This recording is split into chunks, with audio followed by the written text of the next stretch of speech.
My name is Emma Davis, and I'm 29 years old. The $980,000 house my grandmother left me was supposed to be my sanctuary. Instead, it became the stage for the most painful betrayal of my life. My father forgot to hang up the phone that day. "She's just a burden," he said to my mother, not knowing I heard every word. They were enjoying Europe on my dime while plotting to take my home, so I made a decision when they returned smiling with souvenirs. Their key didn't fit the lock anymore. The house was empty, and my note simply read, "Surprise, a burden did this." Before I share how it all unfolded, let me know where you're watching from in the comments and hit that like and subscribe button if you've ever had to stand up for yourself against family who took you for granted. Growing up, money was always tight in our household. My parents, Robert and Diana Davis, worked multiple jobs just to keep our small rental home and put food on the table. Dad was a factory worker with a perpetual chip on his shoulder about missed opportunities, while Mom juggled part-time receptionist positions. Despite their financial struggles, they never let me forget that every dollar spent on me was a dollar they couldn't spend on themselves. My grandmother Elizabeth was different, while my parents saw only limitations. Grandma Elizabeth saw potential in me. She'd been a savvy businesswoman who built her own real estate portfolio from scratch after my grandfather died young Emma. She'd tell me during our weekend visits to her beautiful colonial home, "Never let anyone tell you what you're worth. You decide that for yourself." Those weekends with Grandma were my escape. Her house was spacious, filled with beautiful antiques and warmth. The backyard garden where we'd plant flowers together became my sanctuary. Unlike the tension-filled air at my parents' home, Grandma's place felt like freedom when I turned 18.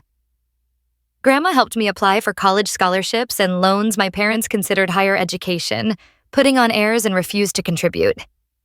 "A dime college is for people who think they're better than everyone else," my father would say, though. I later learned he'd simply never been accepted himself. I worked 3 jobs through college, graduating with a business degree and immediately landing a position at a real estate firm. Grandma beamed with pride at my graduation, while my parents complained about the parking situation. Then came the day that changed everything. Grandma Elizabeth passed away suddenly from a heart attack. When I was 25, I was devastated. She'd been my champion, my safe place at the reading of her will. Everyone was shocked, except perhaps me, when her attorney announced she'd left her house to me. Not my parents, the property at 1842. Magnolia Drive, valued at approximately $850,000. I leave to my granddaughter, Emma Davis, who has shown the determination and responsibility to appreciate its value. The lawyer read as my parents' faces darkened. The will was explicit. The property was fully in my name with no conditions or co-ownership. My parents were left a modest cash inheritance, which they quickly spent on a new car and various electronics from the moment the deed transferred to my name. My parents began referring to it as the family home rather than Emma's house. What started as occasional comments about when we renovate the kitchen gradually morphed into full renovation plans drawn up without my input. All while I paid every bill, every tax payment, every repair cost. "We should really replace these countertops," my mother would say, running her hand across the granite I had just paid to install. "I don't like that pink color in the living room," my father would announce, completely disregarding that I had carefully selected it to match my new furniture.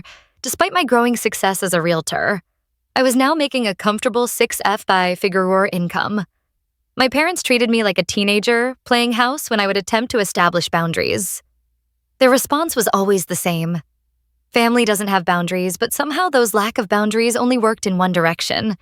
After about 3 years of this arrangement, my parents announced they were planning a 3-month European vacation, something they'd always dreamed of doing. What they didn't announce was how they intended to pay for it. "We can use the equity in the house," my father casually mentioned one Sunday dinner. "You mean my house?" I asked, trying to keep my voice level. "The house that's only in my name."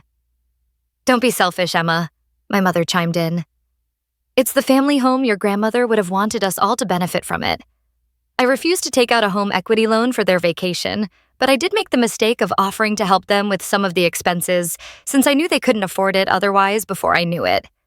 I was funding nearly the entire trip flights, accommodations, spending money, all while they complained that the hotels I booked weren't centrally located enough the day before they left for their grand European tour. I overheard my mother on the phone with her sister. Of course, Emma's paying. "It's the least she can do considering we let her keep the house. Let me keep my own house. The house my grandmother specifically left to me." I should have recognized the red flag for what it was. but I still desperately wanted their approval. If only I had known what was coming, I might have changed the locks before they ever left for Paris.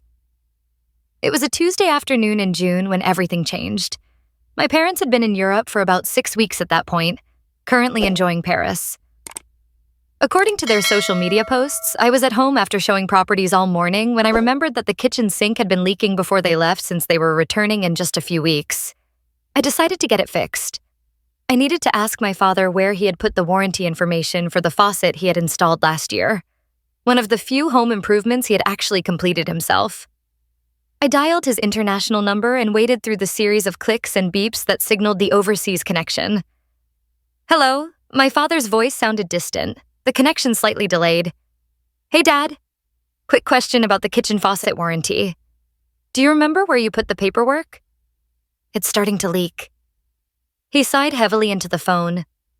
It's in the filing cabinet in the den's second drawer under kitchen.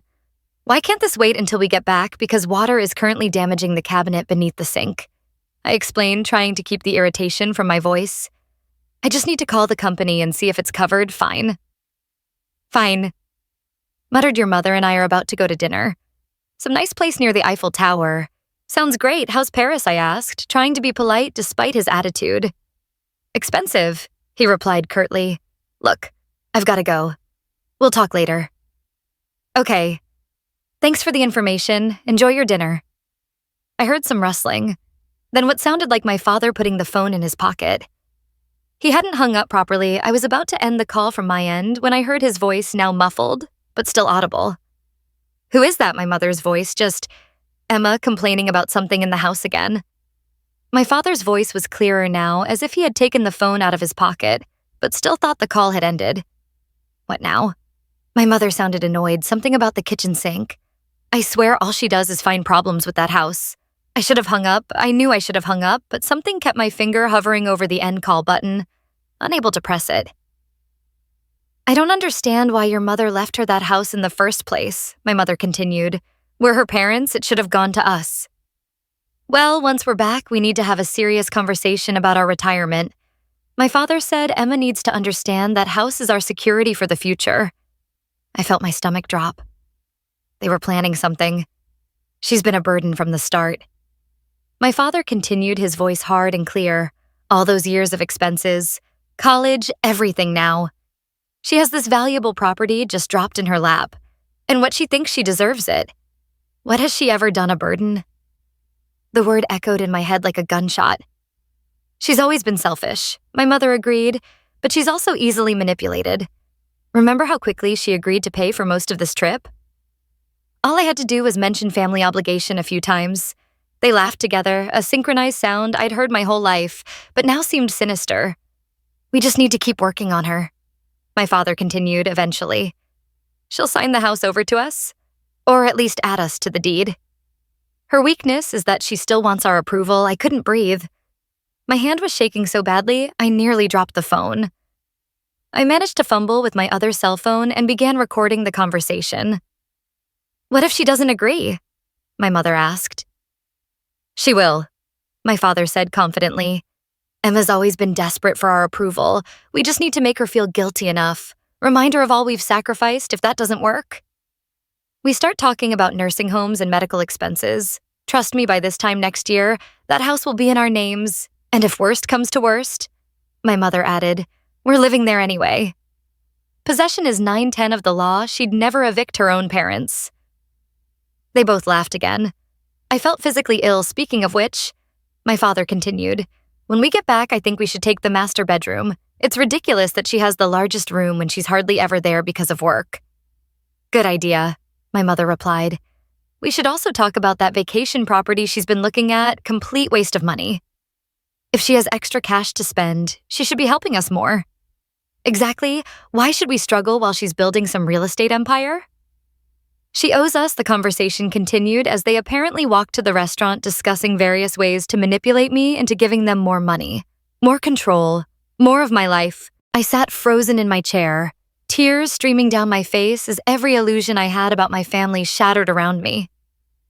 After about 15 minutes, the connection finally broke. I sat in complete silence, the phone still clutched in my hand. The house I had worked so hard to maintain, the house my grandmother had entrusted to me. The house I had opened to my parents out of love and obligation. They saw it as nothing more than their entitlement. And me, I was just a burden, a means to an end, someone to be manipulated and used in that moment. Something broke inside me, but something else, something harder, colder, and more determined took its place. I looked around at the home I had shared with them, seeing for the first time all the ways they had gradually asserted ownership. My father's recliner positioned in the prime spot in the living room. My mother's decorative plates replacing my artwork. My own belongings gradually relegated to my area in what was supposedly my own home. I wiped my tears, took a deep breath, and made a decision. If I was such a burden, perhaps it was time to lift that weight from their shoulders permanently. I called in sick to work for the next 3 days. I couldn't face clients or colleagues with the storm raging inside me every time I replayed the conversation in my head. And I did obsessively. I vacillated between crushing heartbreak and cold fury. How could the people who were supposed to love me unconditionally see me as nothing more than a resource to be drained after the initial shock wore off? My realtor brain kicked in. I needed information, options, and a solid plan. No emotional decisions.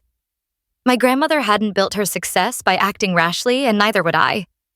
My first call was to Patricia Winters, a family law attorney I had worked with on several property transactions. I explained my situation, careful to stick to the facts.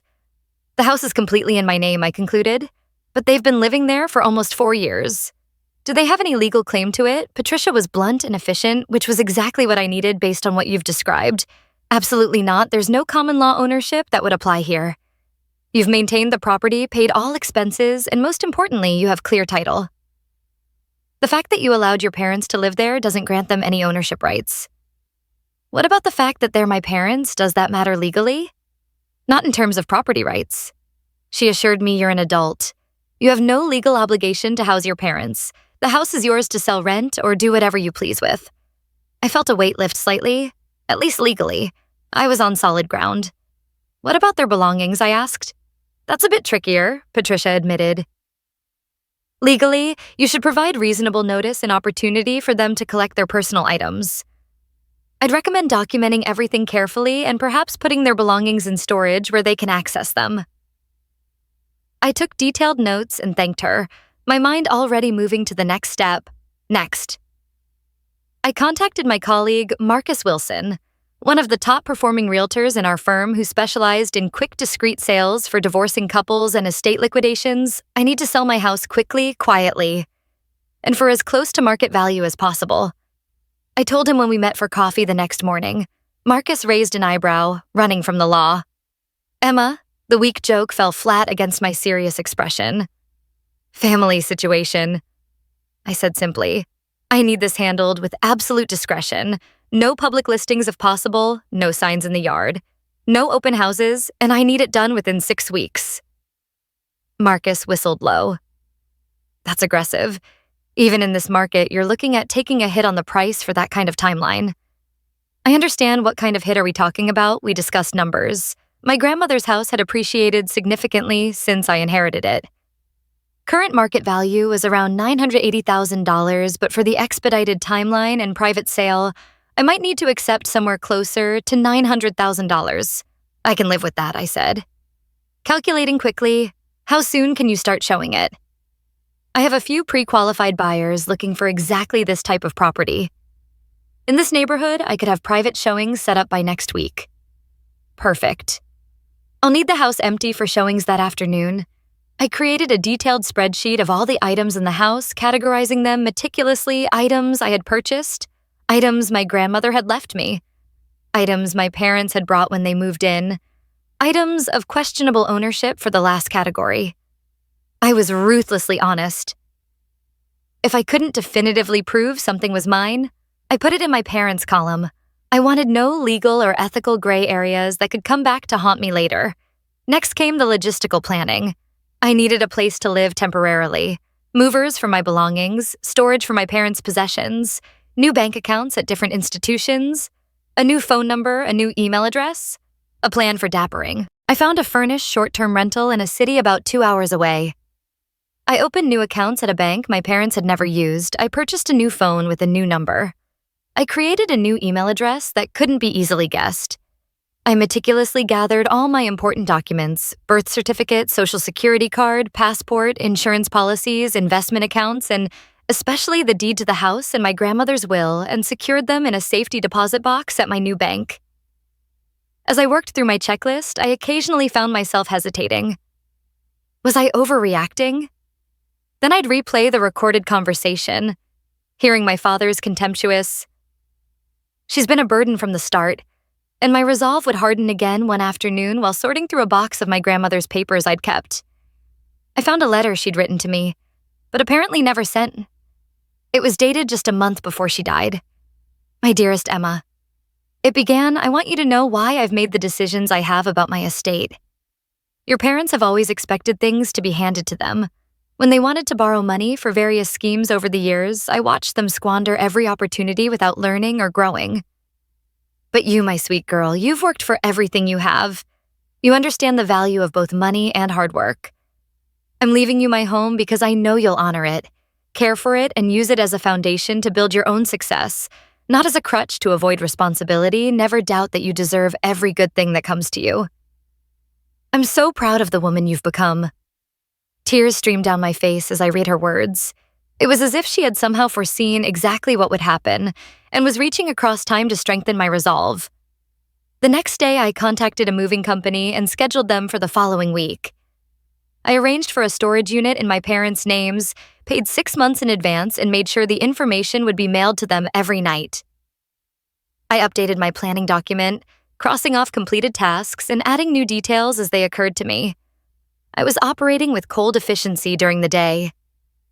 But at night, alone in what had once been my sanctuary, I often broke down one evening as I was boxing up family photos. I came across one of me as a little girl sitting on my father's shoulders at a fair. We were both laughing, my small hands gripping his forehead, his hands securely holding my legs. I remembered that day, the cotton candy he bought me, the stuffed animal he'd won by knocking down milk bottles. For a moment, I almost called off the whole plan, but then I remembered his voice. "She's been a burden from the start." The photo went into the box labeled "Parents' Items" by the end of the 3rd week. Marcus had brought through several potential buyers. 2 had made offers, both under asking. But within the range we had discussed, I accepted the higher one, $915,000 from a corporate executive relocating to the area who could close quickly. The pieces were falling into place. The sale would close in just over 2 weeks. My parents would return from Europe. 3 days after that perfect timing, the morning of the closing. I woke up with a strange sense of calm over the past few weeks. I had cycled through grief, rage, doubt, and determination. Today, I just felt focused.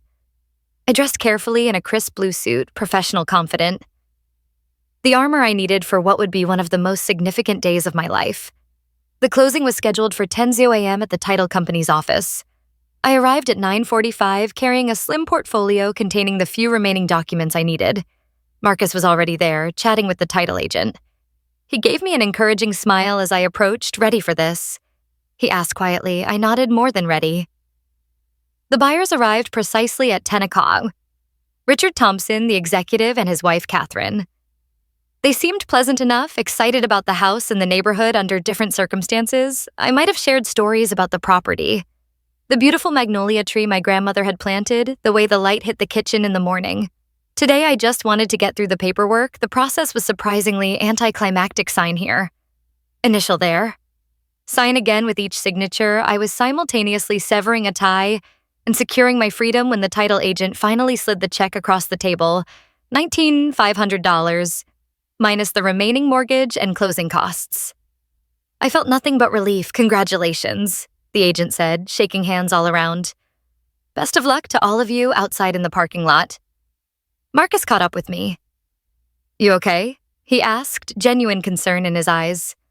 I will be, I said, managing a small smile. Thank you for everything, Marcus. I couldn't have done this without you. Happy to help, he replied, though I'm still curious about the story behind all this. Maybe someday I'll tell you, I said. But right now, I have movers to meet. The moving company arrived at exactly noon. I had already packed most of my personal belongings, clearly labeled and separated from my parents' things. I supervised as they loaded my furniture boxes and suitcases into their truck, bound for my new temporary apartment. My parents' belongings were handled with equal care but different destination tags. Everything was photographed, inventoried, and loaded into a separate truck headed for the storage facility. I'd rented in their names. I'd arranged for the access codes and payment information to be mailed to them at their current European hotel. As the movers worked, I walked through each room of the house, checking closets and drawers to ensure nothing was overlooked in my parents' room. I found a small box hidden in the back of their closet. Curiosity got the better of me, and I opened it. Inside were letters, dozens of them from my grandmother to my parents over the years. I shouldn't have read them, but I couldn't help myself. They detailed years of financial requests, manipulative tactics, and my grandmother's growing disillusionment with her son and daughter-in-law, Robert. One letter began, "This is the last time I will provide financial assistance without a clear repayment plan.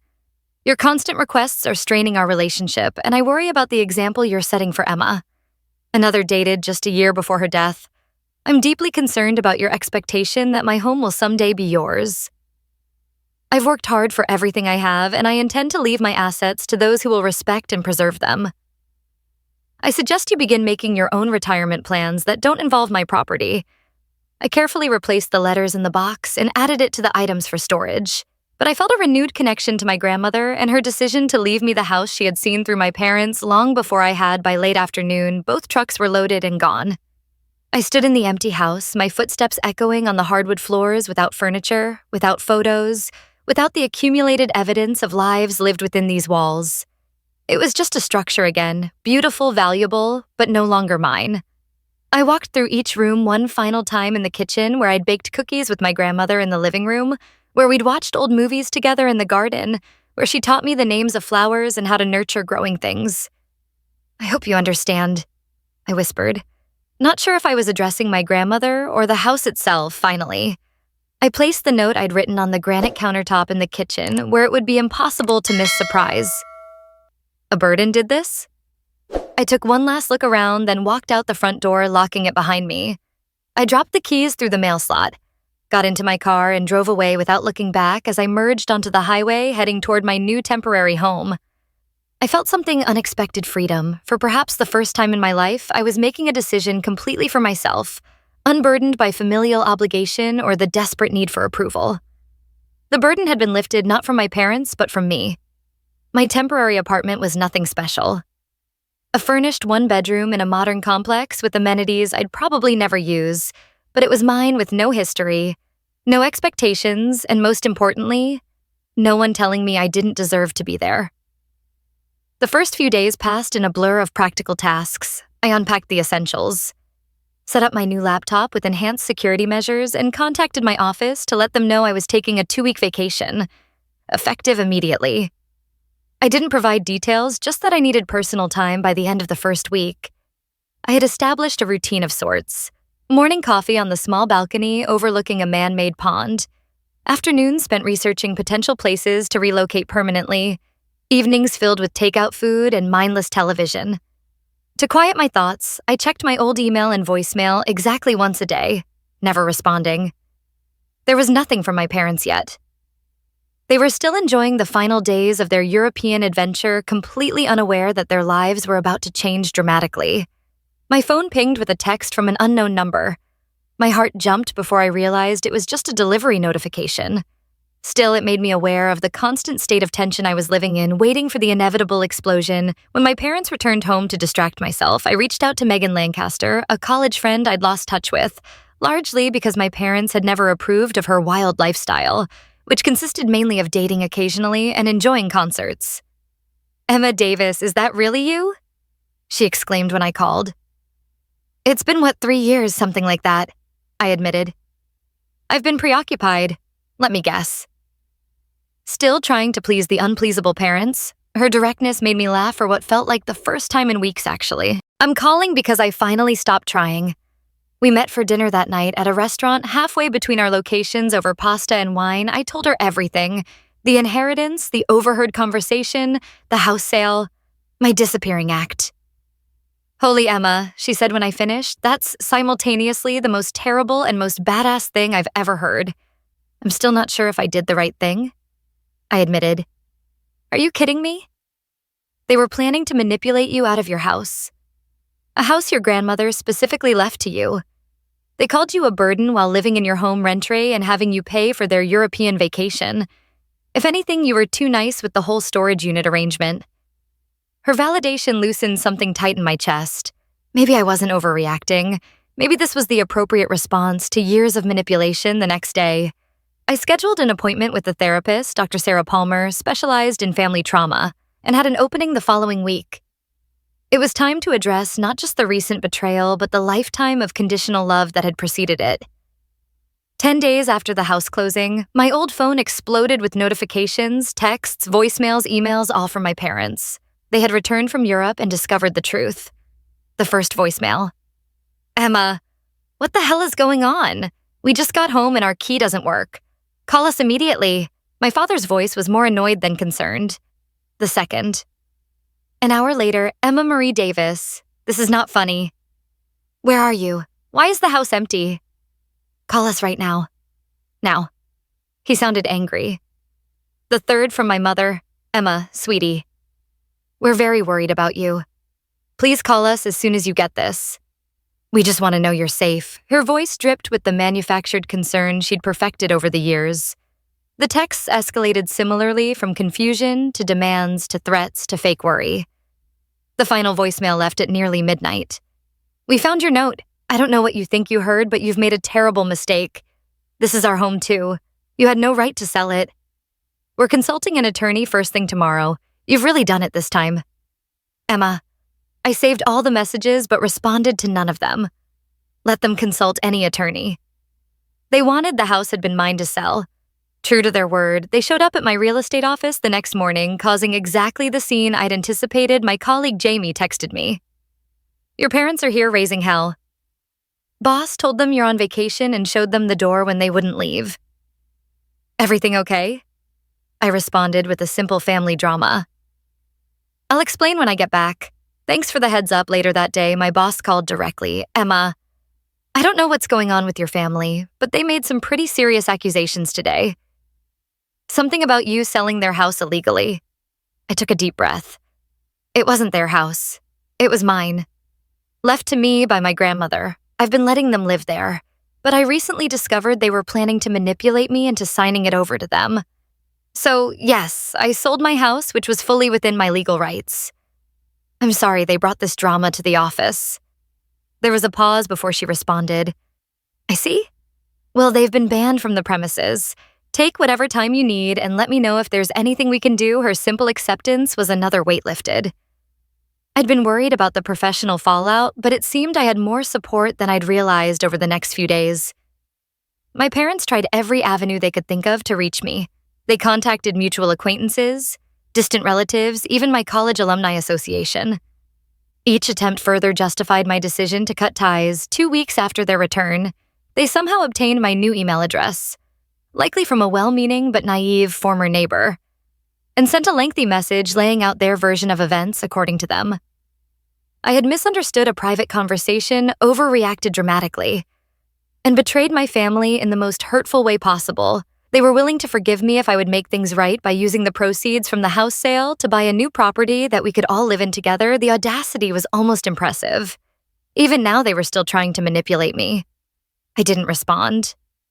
Instead, I forwarded the email to Patricia, my attorney, who confirmed again that I had acted completely within my legal rights and advised me to continue maintaining distance.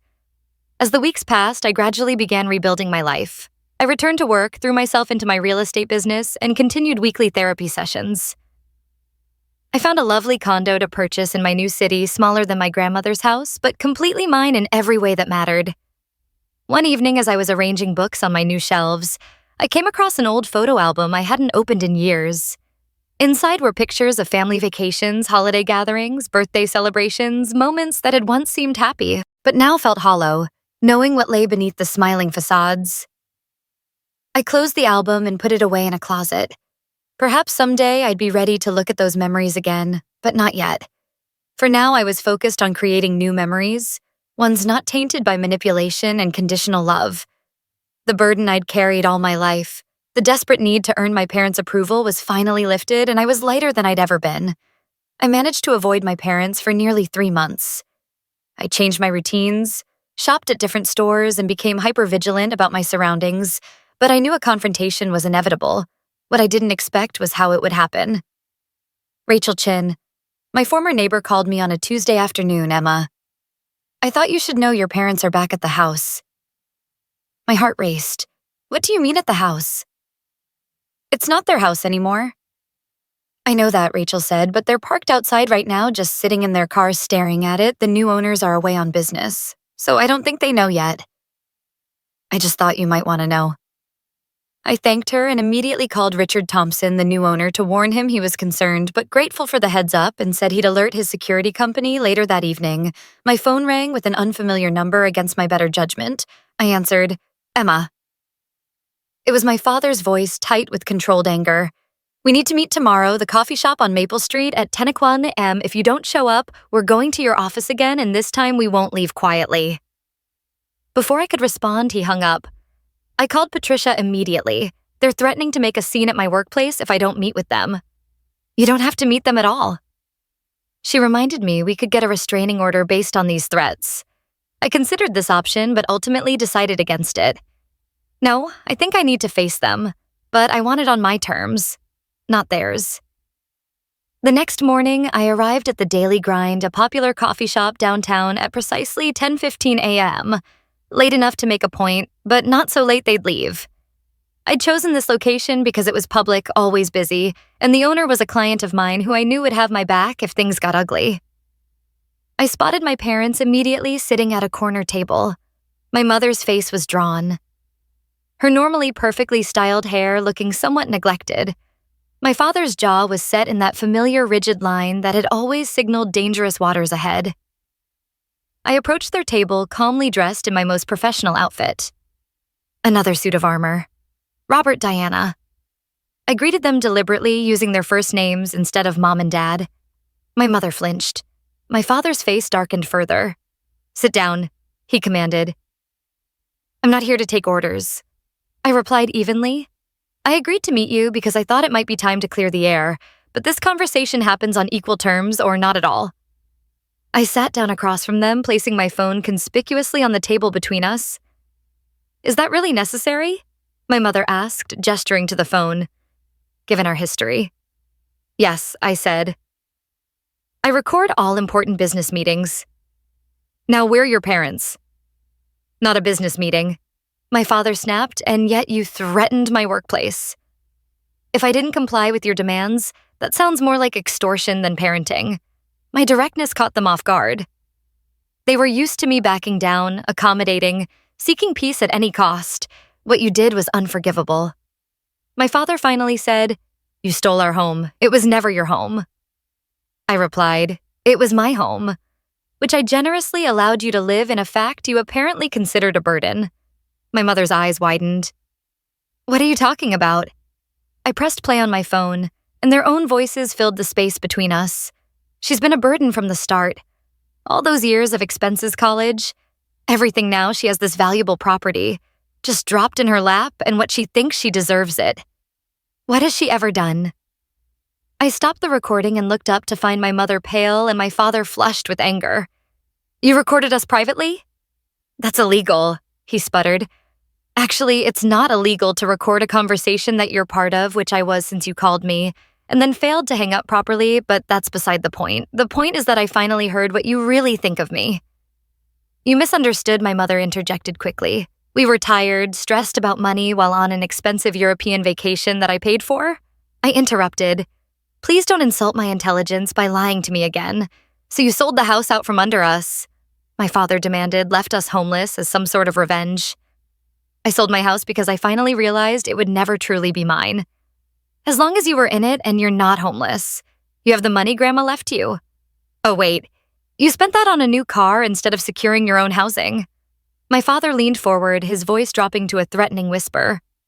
You know we could see you for this. We lived there for years. We have rights, actually. You don't, I replied calmly. I consulted with an attorney before making any decisions. You had no legal claim to the property. You paid no rent, contributed to no expenses, and your names were nowhere on the deed. But please feel free to waste what money you have left on a lawsuit you can't win." My mother began to cry those familiar tears that had so often manipulated me into compliance. This time I felt nothing but a detached sort of pity. "What do you want from us, Emma?" she asked through her tears. "An apology." "Fine. We're sorry if you misinterpreted what you heard." "If I misinterpreted," I repeated incredulously, "that's not an apology. That's another manipulation, and it's exactly why I made the decision." I did. I took a deep breath, centering myself before continuing. "What I want is very simple. I want you to acknowledge what you did, not just the conversation I overheard, but the years of treating me like an investment that needed to pay dividends. I want you to understand that your behavior has consequences, and I want you to respect the boundaries I'm establishing now." Which are what exactly my father asked, his voice cold. "I will not be providing you with any financial support going forward. I will not be sharing my new address with you. I will communicate with you only when and if I choose to. If you come to my workplace again or harass me in any way, I will pursue legal action. So that's it. After everything we've done for you, you're just cutting us off." My mother's voice rose dramatically. "After everything you've done to me," I corrected her, "and yes, unless and until you can demonstrate genuine remorse and change. This is where we stand." My father stood up suddenly, his chair scraping loudly against the floor. "You ungrateful little Robert." My mother grabbed his arm. Several other patrons had turned to look at our table. He sat back down, seething. "You think you're so much better than us now? With your real estate career and your fancy education? But let me tell you something, you wouldn't have any of it if we hadn't raised you." "You're right," I said, surprising them both. "I wouldn't be who I am today without you. Every manipulative comment, every conditional show of affection, every time you made me feel like I wasn't enough. It all taught me exactly what kind of person I didn't want to become. So in a way, I should thank you." My mother's tears had stopped, replaced by a stunned expression. My father looked like he'd been slapped. I stood up, gathering my purse and phone. "Your belongings are in a storage unit. I've paid for 6 months. The information was sent to your hotel in Paris, but I can text you the details again if you need them." "That's it? That's all you have to say to us?" My mother asked, her voice small. I paused, looking at them both, really looking at them, perhaps for the first time, not as the towering authority figures of my childhood or the manipulative forces of my adult life, but just as two deeply flawed people who had never learned how to love without conditions. "I hope you find peace," I said finally. "I hope you find whatever it is you're looking for that makes you treat the people who love you the way you do. But I won't be your collateral damage anymore." I walked away, then feeling dozens of eyes on my back, but standing straighter than I had in years. Outside, I took a deep breath of the crisp autumn air, feeling something unexpected wash over me. It wasn't anger, it wasn't pain, it wasn't even satisfaction, it was peace. 6 months after the confrontation at the coffee shop, I was fully settled into my new life. I'd purchased a charming townhouse in Richmond, about 2 hours from my former home, and had transferred to our firm's office there. The change of scenery had been exactly what I needed, close enough to maintain important professional connections, but far enough to start fresh. My new home was distinctly mine. In a way my grandmother's house had never quite managed to be. I decorated it entirely to my own taste, modern but comfortable with splashes of color that brightened even the gluiest days. No antiques, no family heirlooms, nothing that carried the weight of the past professionally. I was thriving. The fresh start had reinvigorated my passion for real estate, and I found myself particularly drawn to helping first-time homebuyers navigate the complicated process. There was something deeply satisfying about guiding people through one of the most significant purchases of their lives, ensuring they understood every document, every commitment, every right they had. You explain things differently than other realtors. One young couple told me after closing on their first home, "Like you really want us to understand, not just sign." "Everyone deserves to know exactly what they're agreeing to," I replied, thinking of how differently my own story might have unfolded. If I'd recognized the manipulation earlier, my therapy sessions with Dr. Palmer continued, though we'd reduced the frequency to twice a month. Our work had shifted from the immediate trauma of my parents' betrayal to the deeper patterns that had defined our relationship for decades. "You mentioned something interesting last time," Dr. Palmer said during one session. "You said you still sometimes feel guilty for overreacting to what your parents said." "I'd like to explore that a bit more." I shifted uncomfortably in my seat. Sometimes I wonder if I should have confronted them first, given them a chance to explain before taking such drastic action. What do you think they would have said if you had? I considered this. They would have denied it or said I misunderstood, or that they were just tired and stressed and didn't mean it. And would any of those explanations have changed the fundamental truth of what you heard? No, I admitted it would have just given them the opportunity to manipulate me again. Dr. Palmer nodded. "Emma, what you experienced with your parents is something we call financial abuse, using money and resources as tools of control and manipulation. It's particularly insidious because it's often disguised as family helping family or parents looking out for their child." The term financial abuse hit me like a physical blow. I'd never considered applying that label to my situation.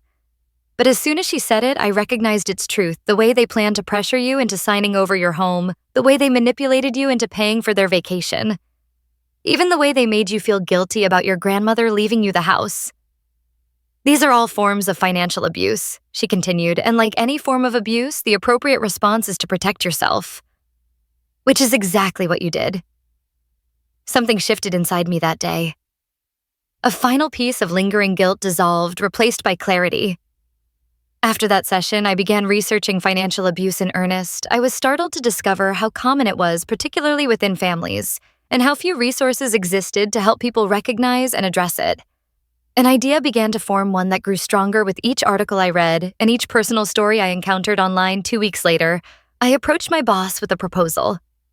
"I want to create a workshop."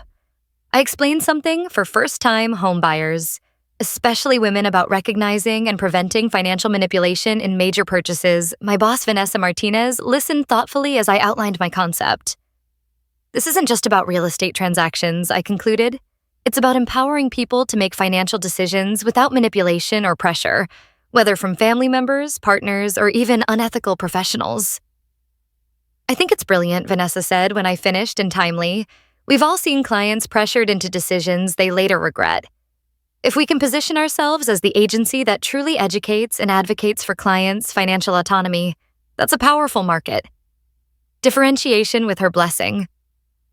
I began developing materials for the workshop. What started as a simple presentation quickly evolved into a comprehensive program covering topics from recognizing subtle manipulation tactics to establishing healthy financial boundaries. I called it Building Foundations, Financial Autonomy, and Major Life Decisions. We offered the first workshop on a Saturday morning, expecting perhaps a dozen attendees. Over 30 people showed up. The response was overwhelming. People shared stories of parents who had pressured them into inappropriate investments, partners who had undermined their financial confidence, friends who had manipulated them into inappropriate loans. Each story resonated with my own experience, reinforcing my conviction that this work was needed. After the third successful workshop, a local women's magazine asked to interview me about the program. The article titled "Financial Freedom." Emma Davis's mission to end financial manipulation brought even more attention to the issue. It was through this growing network that I reconnected with my grandmother's sister, Aunt Judith, whom I hadn't seen since the funeral. She reached out after reading the magazine article. "Emma, your grandmother would be so proud of what you're doing." She told me over lunch, "Elizabeth faced similar struggles with your father throughout his life. He always expected things to be handed to him just as his father had before him." I had no idea. I admitted Grandma never really talked about that. "She was private about family matters," Aunt Judith said, "but she saw so much of herself in you, the independence, the work ethic. It's why she left you the house instead of Robert. She knew you'd use it as a foundation, not a crutch." Her words echoed the letter I'd found while packing, confirming what I'd already begun to suspect. My grandmother had made her decision with clear eyes and full awareness of its implications. "Have you had any contact with your parents recently, Aunt?" Judith asked carefully. "Not since our confrontation," I replied. "I've received a few emails, but nothing that suggests they've really reflected on their behavior or taken responsibility for it." She nodded sadly. "Robert has always struggled with accountability, even as a child. Nothing was ever his fault. I'm sorry, Emma. You deserved better parents. I'm making peace with it, I said, surprised to find that it was true. I can't change who they are or how they treated me, but I can use that experience to help others and to build a better life for myself. On the 1-year anniversary of selling my grandmother's house, I took the day off work and drove to the cemetery where she was buried. I brought a bouquet of her favorite flowers, pink peas, and sat beside her headstone. I think I finally understand what you were trying to teach me, I said softly. About self-worth and standing on my own, about recognizing when love comes with too many conditions. I wish we'd had more time together, but I'm grateful for every lesson you shared as I sat there. I reflected on how much had changed in a year. The initial pain and betrayal had gradually transformed into something else. Not forgiveness exactly, but acceptance. My parents were who they were. Their behavior reflected their limitations, not my worth. The true burden I'd carried wasn't being their daughter. It was the exhausting effort of trying to earn love that should have been freely given, and setting those expectations aside, I'd found a freedom I never knew was possible. My phone buzzed with a text from Megan. "Still on for dinner tonight. The whole gang's excited to see you." I smiled as I replied in the affirmative. The gang was a group of friends I'd reconnected with or made anew in the past year. People who accepted me as I was, who gave without keeping score, who supported without controlling. This was what real relationships felt like. This was what I deserved all along. As I drove home, I thought about the note I'd left in the empty house. Surprise, a burden did this. At the time, I'd meant it as a bitter reclamation of the word my father had used to wound me. Now, a year later, I saw it differently. Sometimes the heaviest burdens we carry are the expectations we place on ourselves to be perfect enough, accommodating enough, successful enough to finally earn the love that should be our birthright. Laying down that burden was the most liberating act of my life that evening, surrounded by friends who had become my chosen family. I raised a glass in a private toast to my grandmother, to my journey, and to the woman I was still becoming. Unburdened, uncompromised, and finally truly free. Have you ever had to make a difficult decision to protect yourself from people who were supposed to love you? Sometimes the hardest boundaries to set are with family. I'd love to hear your thoughts in the comments below, and if my story resonated with you, please like, subscribe, and share with someone who might need to hear that it's okay to prioritize their own well-being. Thank you for listening to my journey.